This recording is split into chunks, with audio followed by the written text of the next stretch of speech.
Grange and old Paul Parrot himself, was overtaken by the wily privateer Captain Karsh, who, with several boatloads of men, boarded the whaling vessel to search for their diamonds. Karsh has heard about the diamonds from some sole survivor of the catastrophe on Galto Island, who is now aboard his ship. But just who this is, he will not tell. Captain Dalton knows his crew is hopelessly outnumbered, so he does not fight. But he still will not give up the diamonds and threatens to fight to the last man if they are fired upon.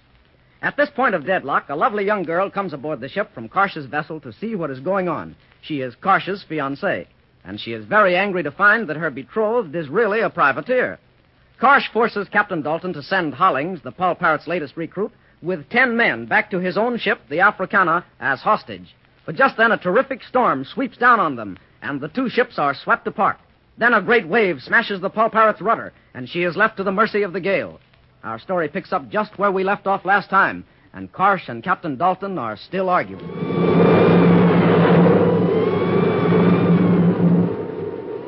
All except the able seamen get below. The decks are almost awash. Mr. Grange, take Johnny and Sue and the young lady and get to my cabin. The rest of you... I tell you, I'm taking over here. I have as many of my men aboard this hulk as you, and I'm giving orders. Avast, Karsh, this is no time to be arguing. We've got to forget how things are till we ride out this storm. Then we'll take up again where we were. As long as I'm master of this ship, and we're not yet taken captive, I'm giving the orders. You are taken captive. I have taken you. You forget the Africana's not standing by to fire at us with your cannons any longer. We're evenly matched now. But there are just as many of my men aboard as yours and more. Karsh, I'll give you 3 seconds to get out of my way and down to my cabin till this storm's out or blow me down. I'll lay you low. Boy, you can't talk to me like that, you blubber-smeared whaler. Oh. Vast, Karsh, you talk too much. Well, I warn you. Dickon, drag Karsh below and put him in the forecastle. Tie him up to keep him out of mischief. Aye, aye, sir. Look, old Karsh's men are advancing on you, they are. They don't like you knocking out their bloomin' skipper. Aye, so they are. Men of the Paul Parrot, stand by your arms. Grab before they're washed overboard. And look here, you swabs from the Africana. We're evenly matched now. If you want to fight, my men will give you all you want. If you do get me, you'll have no skipper at all to run the ship. If you take your places and wait till the storm's over, we'll come to terms. You better eat the skipper, you swabs. Lash me to a yard arm. This is a strange ship to you. You can't work her through the storm by yourselves. Now, if you join our men to do what we can till the worst of the blow is over, you have an even chance. If you try to take over yourself, the Paul Parrot, without anchor and rudder as she is, will be swamped in less than an hour. Aye, I will pitch in. We'll stand by. Good, you show good sense. Now, Dickon, we've won the first round. By the time the storm is over, Karsh won't have any more to say aboard this vessel than a sea cow. Take him below, and stop in my cabin and see how the young'uns and Mr. Grange are doing. Aye, aye, sir. And I must say, Captain, you did a neat bit of work, sir. The bloomin' gale's blowing the feathers off. Well, hurry below, will you old albatross? I've got work to do. Lay on there, men. Tie that lifeline to the mainmast.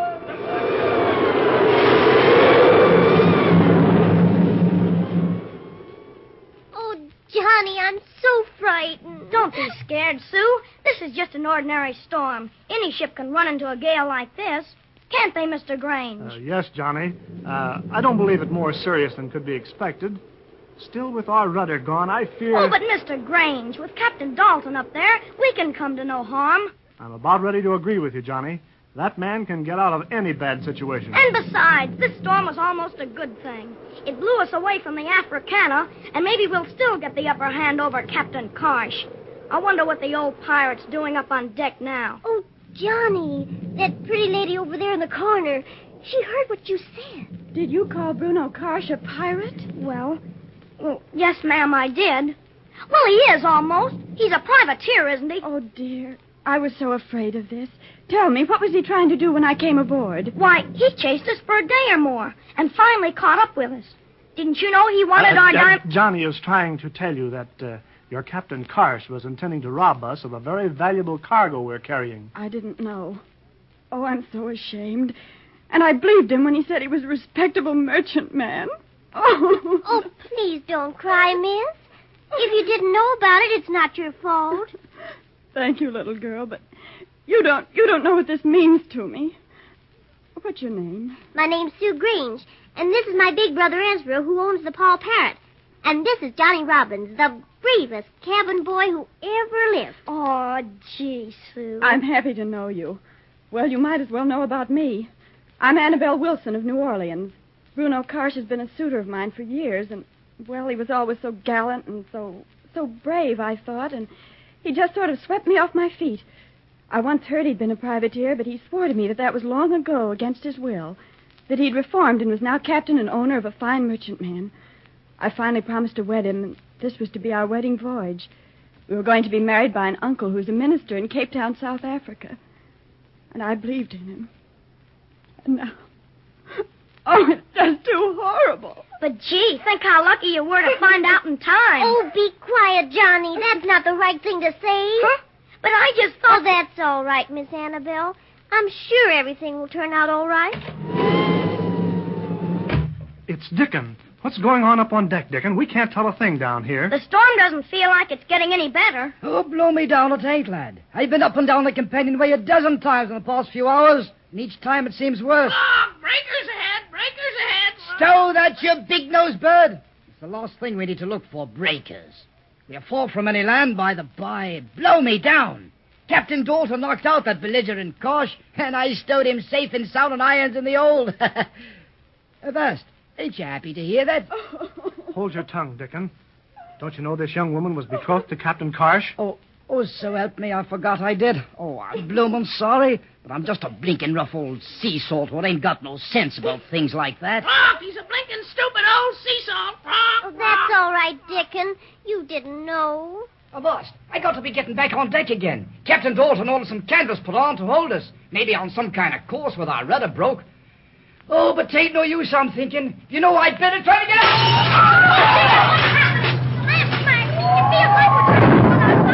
Rush me to the beam ends. We're aground, and heaven only knows where out here in the ocean. But we're on the rocks. Rock! Rock! Man, the lifeboats! We're on the rocks! Rock!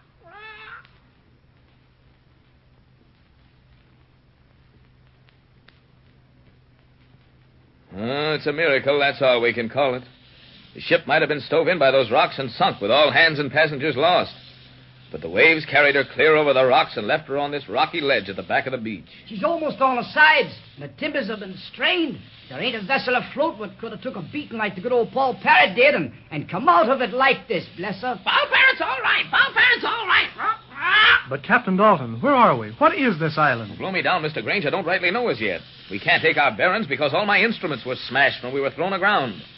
But if the clouds are cleared for fair and the stars come out tonight, I'll tell you as well as I can. Oh, I think it's wonderful that we were saved. I told you we'd come out all right with Captain Dalton in command. This doesn't look like a very small island. Still, you can't tell. Hold there, everybody. Mr. Wainwright's brought Captain Karsh out of the brig in the ship, and he's bringing him over here to us on the beach. Well, you see, blast you. If you'd let me take over, we wouldn't be on the rocks now. Blow me down, Karsh. I'm afraid the sea must take all the credit for what happened. None of us had control over any of it. But I've got a word or so to say to you. Well, get it over with. Again, we're on even terms. Only this time, we ain't even got a ship to fight over. Aye, Captain. It'll take quite a spell before we can make the Paul Parrot seaworthy again. And so I say to you, Karsh, I'm turning all your men back to you. You're on your own. I smells a rat. What's the bargain? There's no bargain. You take your men and clear out of here. This looks like a fairly sizable island, and there's plenty timber on it. We all stand the same chance to survive. But you and your men get over to the other side and stay there. And don't cross our path or there'll be trouble. What? And leave us marooned on the island when you get the ship refitted? We'll talk that over when the time comes. And if either party sights a vessel that might give us assistance, the other group will be notified. It ain't fair. I know you've got something up your sleeve. But for a temporary agreement, it may do. It'll have to do. I'm giving you no choice. Now, clear out. Mark this well, Dalton. There'll be a day soon when you'll regret the way you've spoken to me. Why, you blasted blackguard. You're just getting your just desserts for your attempted piracy. Oh, swing the bloomin' pirate from the order. I'll slit that blinking parrot's throat yet. Well, Annabelle, are you coming with me? Bruno, I can't. You can't? What do you mean? You're my promised bride. You've destroyed my faith in you. I'll have to wait till I come to a definite decision. Meanwhile, I can stay with little Sue Grange here in this camp. Look here, Annabelle. You're my betrothed, and you were left under my care.